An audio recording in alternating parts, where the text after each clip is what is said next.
Hi, everyone, and welcome to this episode of Ask a Death Doula, hosted by Doula Givers. My name is Suzanne O'Brien.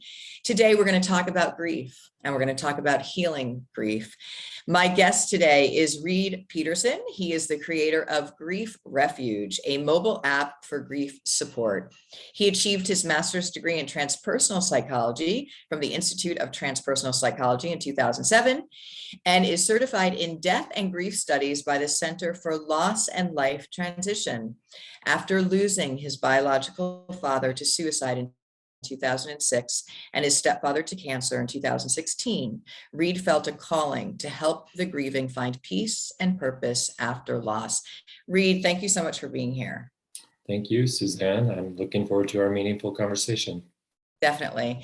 So I want to honor you, and I also want to highlight your journey and coming to this space, because I think one of the things that is wonderful is when we can turn a traumatic or painful experience into something that can help others in that space moving forward. And I often will share with people that you're helping other people, but you're actually also healing your experience as well. And as we know, and my listeners know, that right now we're not talking about end of life.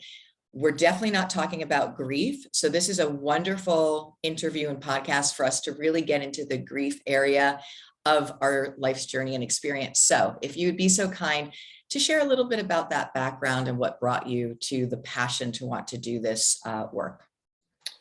Sure. It actually started in graduate school, and I was studying to be a professor. I wanted to teach transpersonal psychology. And at that time, I was really, if you think of dark or heavy energy and you think of light and joyful energy, I was really drawn to the light and joyful energy. And I was so excited about helping people achieve transcendence and really finding the higher consciousness of themselves. Sure. And then in the spring of my first year of school, my dad died. He died unexpectedly. He died by suicide.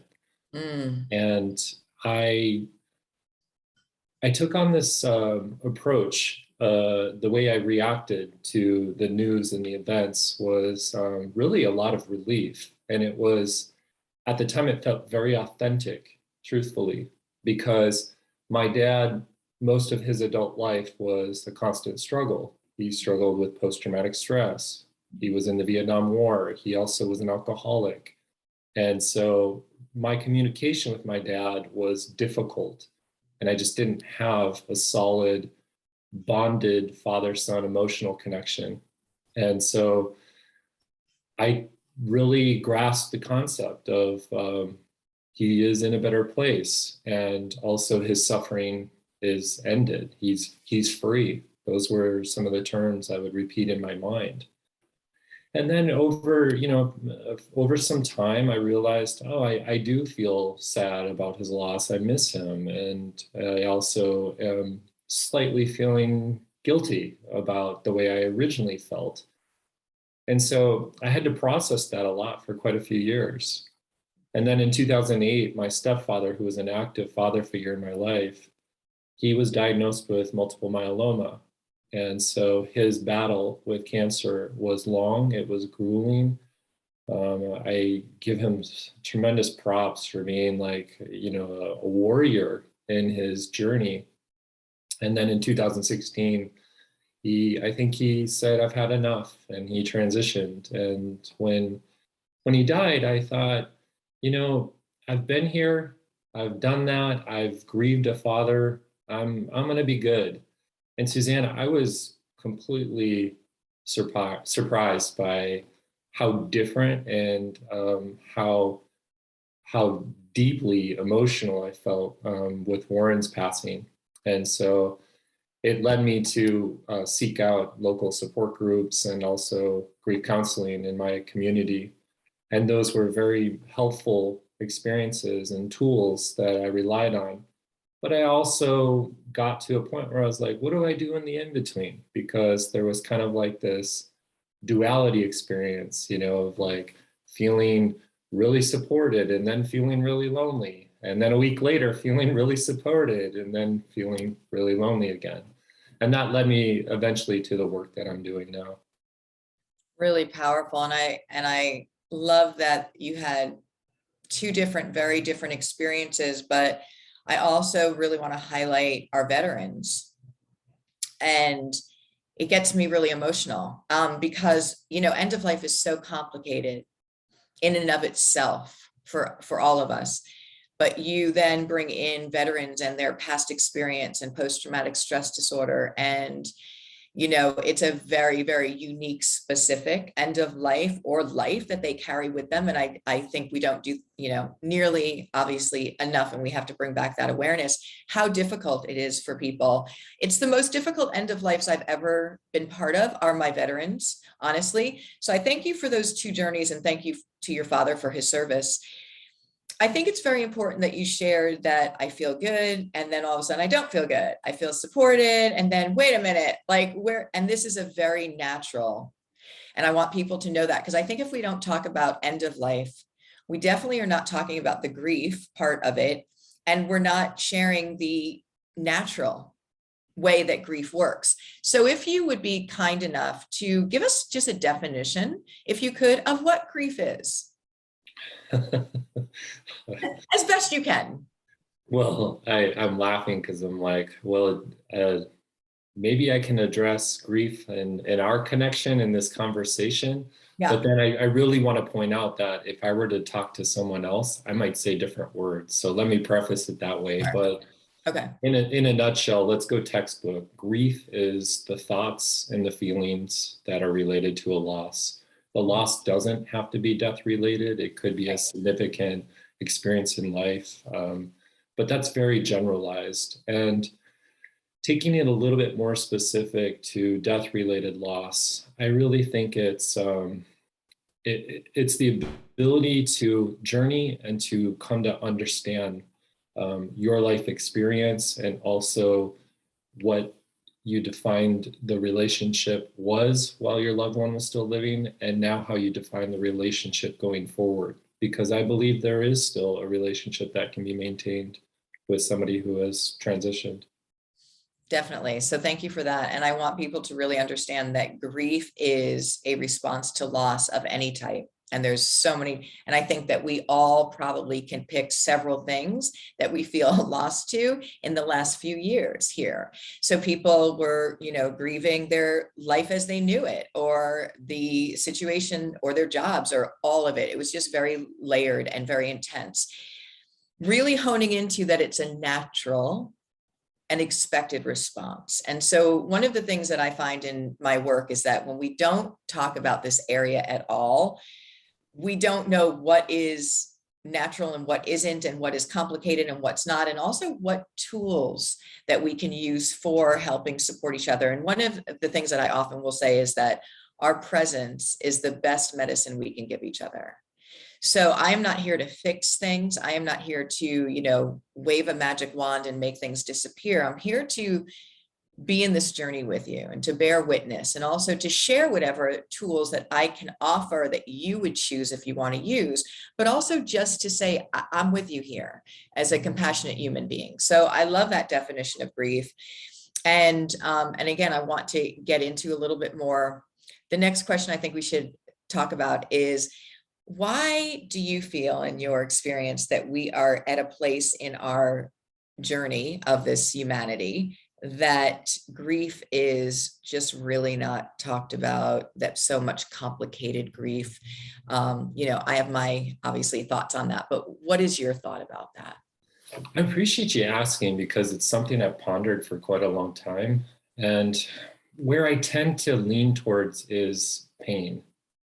And just the concept of pain, in that, quite simply, people really don't want to feel pain. Our healthcare system is really built to provide medication, and the medication can help block feeling physical pain.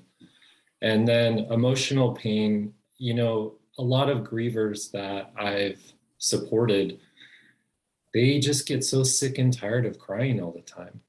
And it's really, they understand that's important, but yet they just want some sense of normalcy. So somehow, some way, a lot of people learn when they are in pain, they define that as not normal, and then they want to feel a part of something that's normal. Yeah. And so that's why I think, grief gets dismissed, it gets disenfranchised, it gets tabooed, it gets stigmatized, it really gets a bad rap. And, it doesn't get a lot of respect, for lack of a better term, as part of the natural process to life and healing and experiencing. And I just want to say really quickly, I love it when you say the word natural, because I can hear your energetic charge in it. And I'm like, we are definitely on the same page in that regard. Beautiful. I love that too. So one of the things that was so shocking to me is that working as a hospice nurse, when people had their end of lives, this is the way we do it. We usually give people like a weekend off, or maybe even 2 weeks off if they're lucky enough. And then they're supposed to be over it.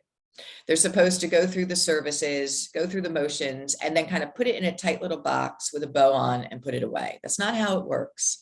In fact, I found that most of my families had the most heavy part of their grieving, sometimes 3 weeks out from the actual death, when they found themselves all of a sudden alone and realizing what just happened. It was kind of a whirlwind. So for us to really identify the energy attached to grief.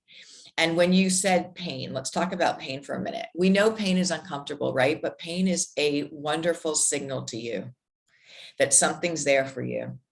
And if we, again, and I love that you highlighted, people don't want to be in pain. We live in a society where like, oh, you have pain, push it away, fix it, take a medication. It's a warning symptom. It's a symptom of something. It's letting you know, it's messaging you. And so we don't want to be in pain, but we want to say, what is that pain?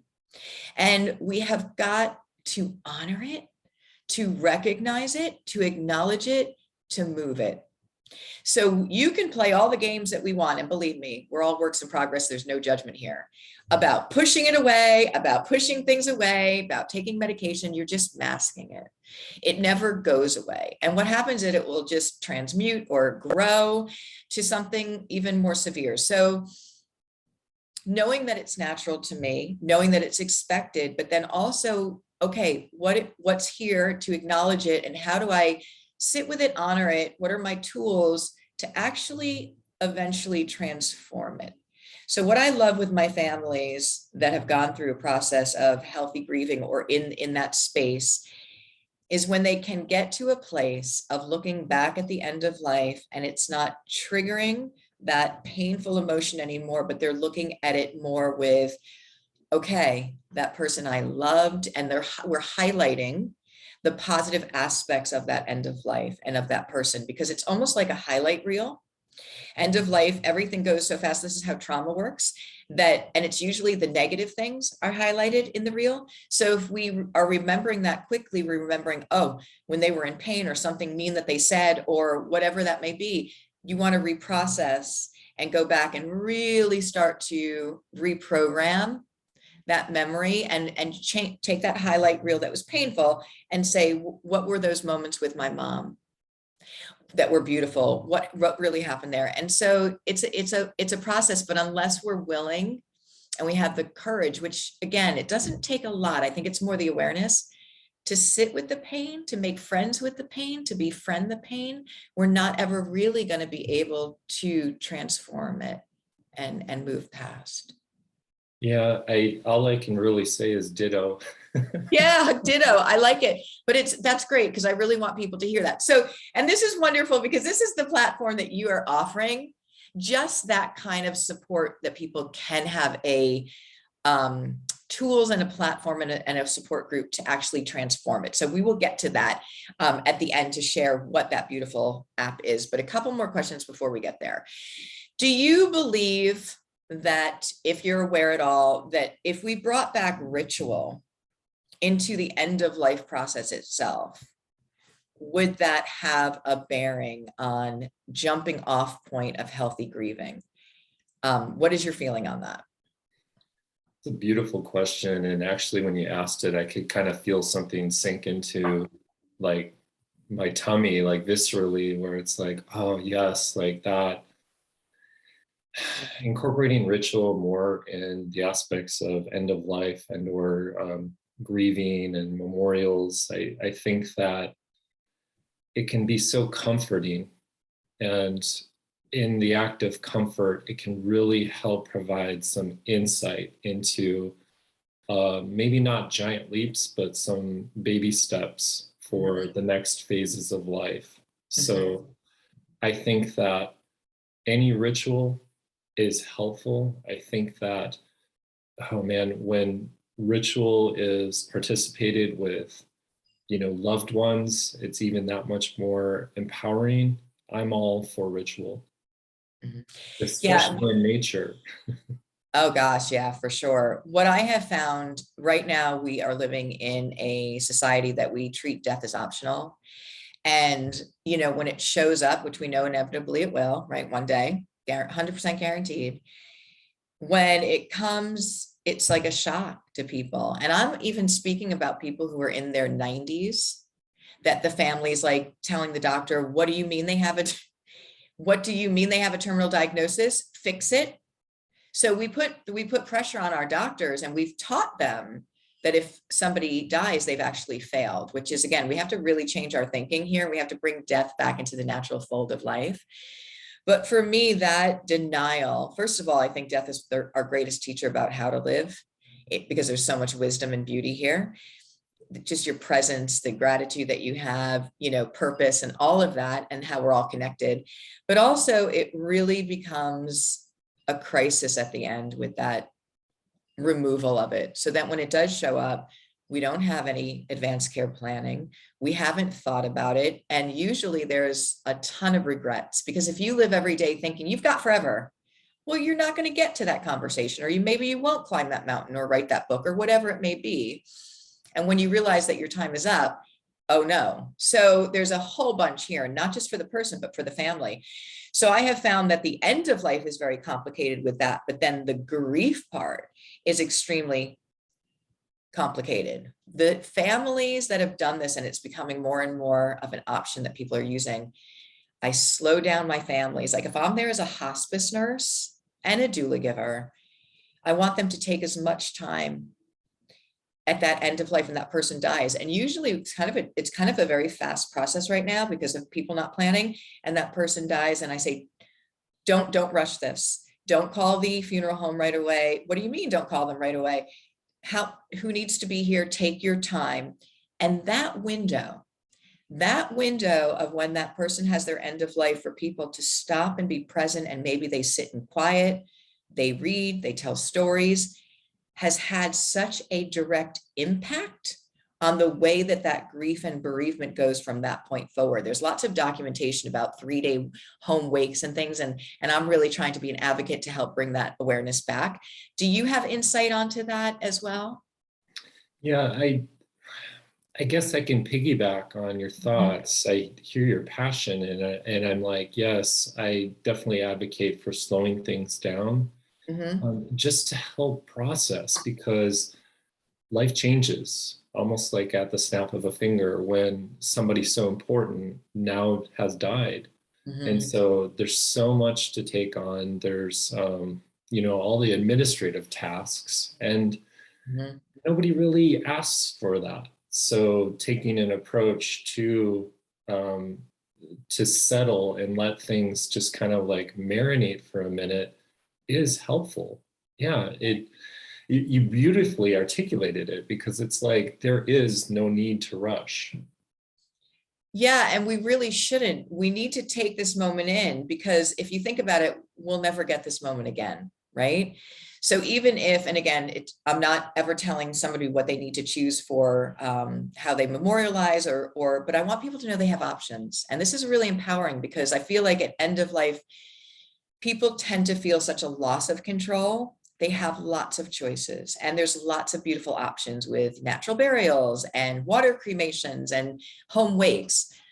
But allowing us to slow down in that moment, because usually things have gone very fast, and really take in that your loved one has actually stopped living in that human body, is very important for you to concretely understand.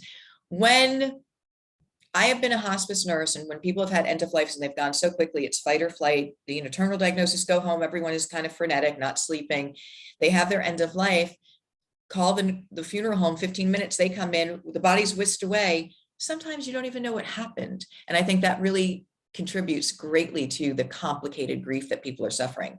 So I think that bringing back ritual is super important for this, especially again, slowing things down and allowing processing. You did mention something, and I want to highlight planning ahead and preparing. As much as we can, everyone, it is our responsibility, you and me, not as practitioners, not as people in this space, as individuals, to take care of our paperwork, what we would want or not want, our items, because this shouldn't be left to family. It's hard enough for them that they're dealing with saying goodbye to somebody they love in that physical form, but then to have to do all of the hunting and fishing and paperwork, it doesn't allow them to even step into that grief role. It takes about 16 months, they said, on average, to settle an estate. So they're dealing with a whole bunch of stress. They're not even having a moment to deal with their own grief. So I want to really say to people, let's do our advanced directives. Let's get our basic paperwork in order. It's the greatest gift you can give your family. So thank you for highlighting that.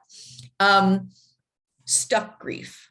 Can you speak a minute about what complicated or stuck grief is? And then we're going to talk about tools that we can help healthy grieving.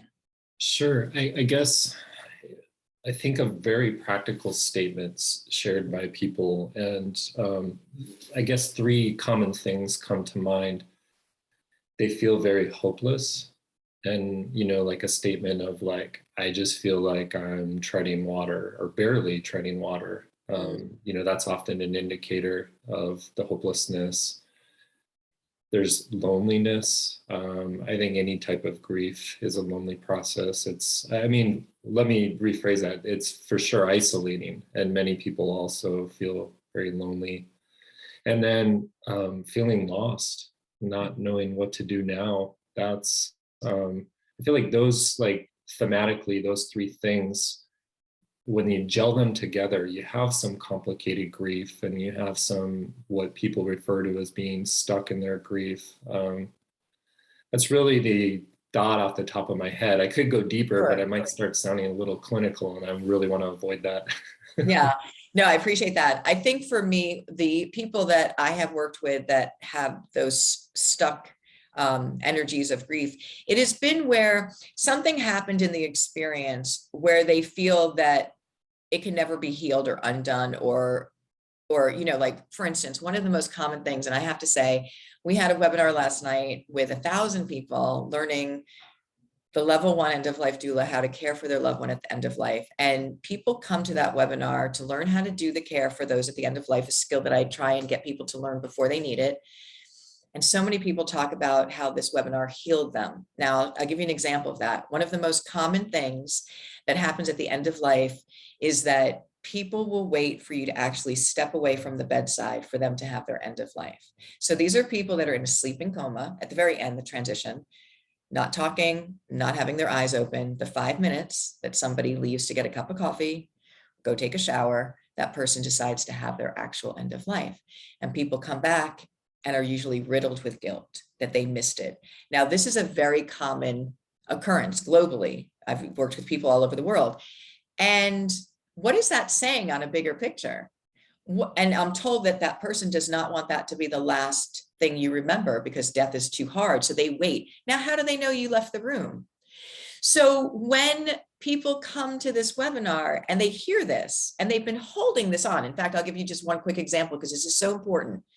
I was training a certified group, and this woman was going through the program. She was taking care of an 82-year-old man while she was doing it. And every week she was telling him what she learned. She came to this part of the training, and she turned around, he was crying.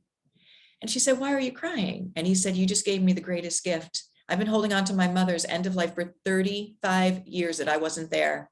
And so we have got to talk about end of life as that natural part of the life's journey, share skills. Again, death is not a medical experience, it's a human one. And talk about the tools that can help us in that natural place of grief and pain, and then how we can move forward. And that leads me to your work with the Grief Refuge. Can you share the Grief Refuge, what it is, what services it provides, and how people can get in touch with you about it? Sure. Yeah. If I fumble, I just want to say your experience and story brought me back to one of my grandmothers. There were 8 of us in the hospital room when she transitioned, and it was a little bit of a grief burst when you shared that. And fortunately for us, for me, it was a beautiful experience. But at the time, I was 23 years old, and I was still trying to figure out many aspects of life, trying to make it, for that matter. And so, I'm sitting with a little bit of emotion of that, but I'm deeply appreciative, Suzanne, because it is so important. What I can say about Grief Refuge is we're a hybrid organization, and we're a hybrid organization of, we do provide services like live services such as retreats and or support groups. These days our support groups are online. We focus on we try to focus on unique aspects of grief experiences. So for example, at the time of this recording, a current group we're facilitating is people that are coping with too much loss, people who are experiencing grief overwhelm. And so a lot of support groups focus on like types of loss, like loss of a parent, loss of a spouse, loss of a child. And those are fantastic. But I noticed that there's a lot of unmet needs in some of the specific experiences. One other example is I identify as a highly sensitive person. And so I think 2 years ago, I wrote an article about articulating a typical grief experience for people that are highly sensitive. And I've received countless thank yous and gratitudes from that. And it's really led me to understand, like, a lot of people that identify as highly sensitive and are grieving could really benefit from meeting each other. And so likely in the future, we'll be setting up some of those types of support groups. So those are the in-person events and the services we provide. I do a little bit of one-to-one. I call it grief companioning, and that's what I learned from Dr. Alan Wolfeld at the Center for Loss and Life Transition.